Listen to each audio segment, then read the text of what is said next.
Welcome back to my channel. My name is Brittney Bundles, and today's video is going to answer a question that I got via email. And the question is, should I call my customer back? So there are going to be times in business where you may experience communicating with the customer, client, or potential customer and client, and for whatever reason, the call drops or the customer hangs up on you. It should never be that you hang up on the customer or client, I hope.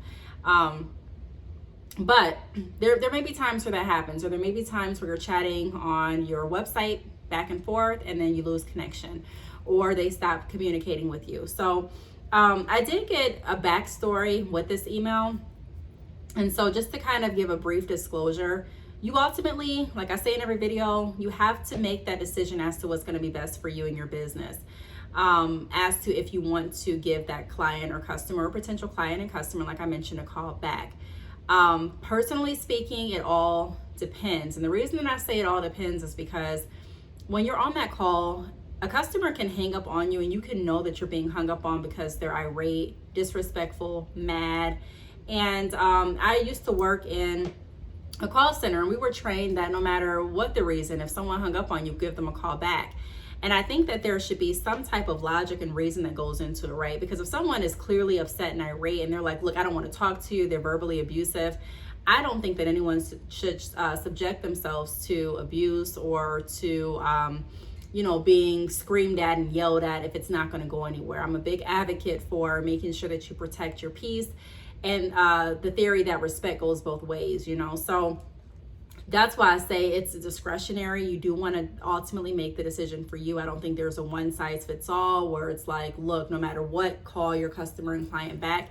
It all depends on the scenario. But I can go over some checkpoints that will help you determine how you should proceed and also my opinion on the matter. So if you are interested, be sure to give this video a big thumbs up. Please make sure that you are subscribed, and let's get right into it. So I'm looking down here at my notes. The first point that I want to outline or touch on is asking yourself, how did the call end? So kind of like I just mentioned, did the call end where they were irate, calling you names? It wasn't really going any place. You couldn't speak, you couldn't get a word in at all, and they were just screaming?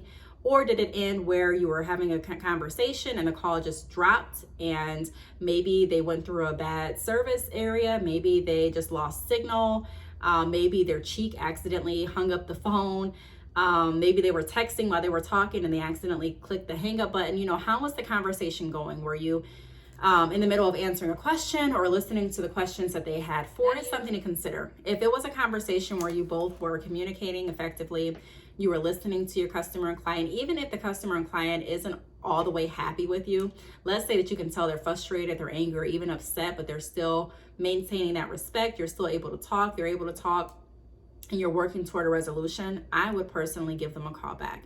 So kind of figuring out how the call ended, and if they intended on hanging up the phone and they just didn't want to talk to you anymore based on the things that they've said, or if it was something like, they really didn't mean to hang up, or they meant to hang up, but they aren't irate, so you feel like you could give it another try to smooth over the issue or to reconcile whatever it is that wasn't done correctly, or pretty much help them find a resolution. If you feel like that, that's why I say you have to kind of use your discretion, because not all calls are the same. There's not a one size fits all again. But that's the first point that I would consider asking myself if I was thinking of calling a customer back or reconnecting, like a chat or something like that. Let's see. And there's actually I think I did a story time on this channel where I explained one of my experiences with an irate customer and client when I actually had my salon. She called in and it was just, she was super, super irate. I was able to de-escalate that call before she actually hung up. But it can get to a point when you are taking calls, where people just are not being respectful. And like I said, I would never say, what, no matter what, just take it. I believe respect goes both ways, and I'll touch on that in a little bit. So also show empathy and concern for the situation. So again, there may be times where a customer or client, they may be upset. They may be rightfully upset. Or they may be upset and you may not agree with it, but to them, they feel like they have every right to be upset. When people are spending their money, they have they're invested into the situation or into what it is they're calling about at this point, more so than someone that hasn't purchased. Or if someone has invested their time, let's say there's a customer on the line that has, or a potential customer that hasn't purchased anything, but they've spent lots of time going on your website and researching your products and services and going back and forth via email. They're invested as well. So show empathy and concern. Understand where they're coming from. Again, you don't have to subject yourself to abuse or screaming or being talked down to or anything like that, but still put yourself in their shoes. Understand where they're coming from, empathize with them. I would give them a call back again as long as the call is going to remain professional and respectful, and carry on like that. And then also wanted to briefly touch on respect goes both ways. In sales and customer service, there would be some people that would just take getting screamed at, and sometimes I did too. And I was new to different companies, and I would answer the phone, and customers would call me all type of names, besides Brittney. And I'm like, whoa, and I just took it, and I just sat there, and sometimes I was really, really sad. Sometimes I went home and even cried about it, because I'm like, wow, this just feels bad. And then I just said, you know what? I don't care what job it is. I'm not going to accept verbal abuse. Like, I'm just not. I'm not going to get called out of my name. I'm going to keep the call professional. And if it can't be professional, I'm going to remove myself from the scenario. So sometimes there'll be a customer or client that will hang up the phone, and I'm like, okay, after that, I'm not calling back. There's nothing more for me to say. There's nothing more that I want to hear. I'm not calling back. That's not being rude. That's not being not professional. That's making sure that you're keeping the boundaries in your business relationship. Just because you are an entrepreneur, just because you're a business owner, does not mean that you have to take verbal abuse. It just doesn't. And for so long, I thought that's what it meant. I'm like, okay, I'm the face of my business. I'm a business owner, so I have to put up with this. Even in the salon, sometimes I struggle with it.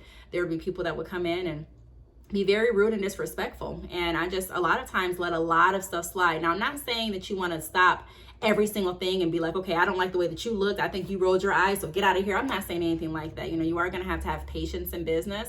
But I'm saying that there comes a point in some people's entrepreneurial journey where they do face people that are just downright verbally, I don't want to keep saying that word, but just, not respectful at all. Very, very disrespectful, to the point that you don't have to subject yourself to it. So keep in mind that just because you're a business owner does not give anyone the right to talk down to you, be disrespectful, or curse at you. You have a right to stand up for yourself. You have a right to stand up for your business. You have a right to uphold the respect that you expect to receive, and also give those the respect that you're asking them to give you. So respect goes both ways. So I would consider that too when I am thinking, or wondering, should I call this customer back? Should I not? Should I, is it respectful? Can you all remain respectful on the call?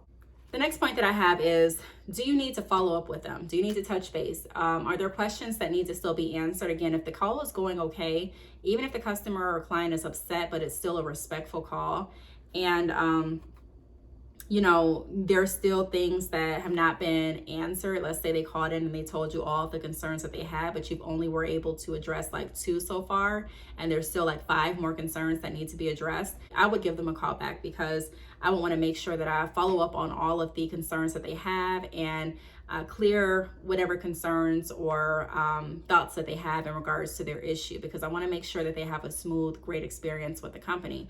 So keep that in mind too. Did you answer all the questions?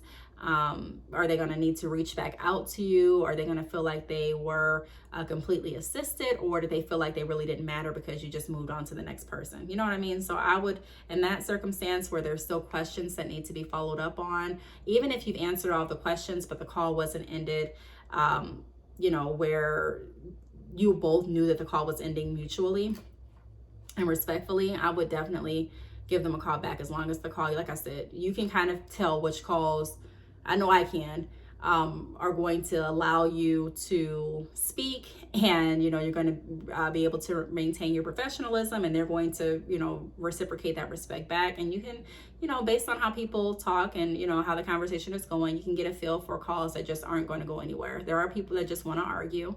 There are people that just want to vent, and it's okay to vent. Perfectly okay. But like I said, respect does go both ways. And then the last point that I would ask myself is, are you done assisting this customer and client? The last thing that you want is for them to feel like, especially like I said, with the assumption that everything's going respectful, the last thing that I would want is for a customer to feel like they weren't completely assisted, like to have their questions answered but still be in the blue. Because sometimes I've called into companies and I've asked a question, and then it's like I'm still confused when I get off the phone. I just get off the phone because it's been taking, you know, the call took way too long. But I'm still like confused. So I'll reach back out in a few days, or I'll send another email, and it's just like it's taking a lot of time. And so although I may want this service or product, it's kind of like it's turning me off a little bit because of how many times I have to reach out and ask a question. Now, again, if I am working with a company that set the right expectation, and their expectation is, look, we work via email only, or we work via text message only, or you have to leave a message and then we'll reply back, I will already expect that so I can prepare myself and get ready.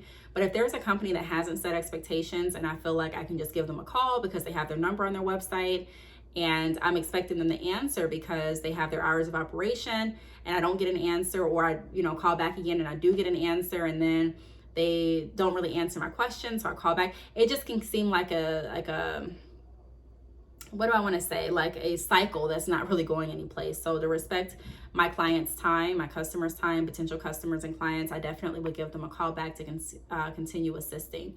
So I really hope that this video helped put things in perspective. Ultimately, you have to decide what's going to work best for you, like I mentioned in a lot of different videos. And I just want to remind everyone that you don't have to take you know, people screaming at you and yelling at you and calling you names all because you're an entrepreneur. Again, you do have to have a level of patience in business if you do want to be able to go far and be in different, you know, fields and have different opportunities. But at the end of the day, you know, you don't necessarily have to compromise your respect to do so. So I just wanted to put that out there. If you have any questions or any other topics that you'd like me to go over on this channel, feel free to leave them down below. Thank you so much for watching, and I will see you all in the next video. Bye.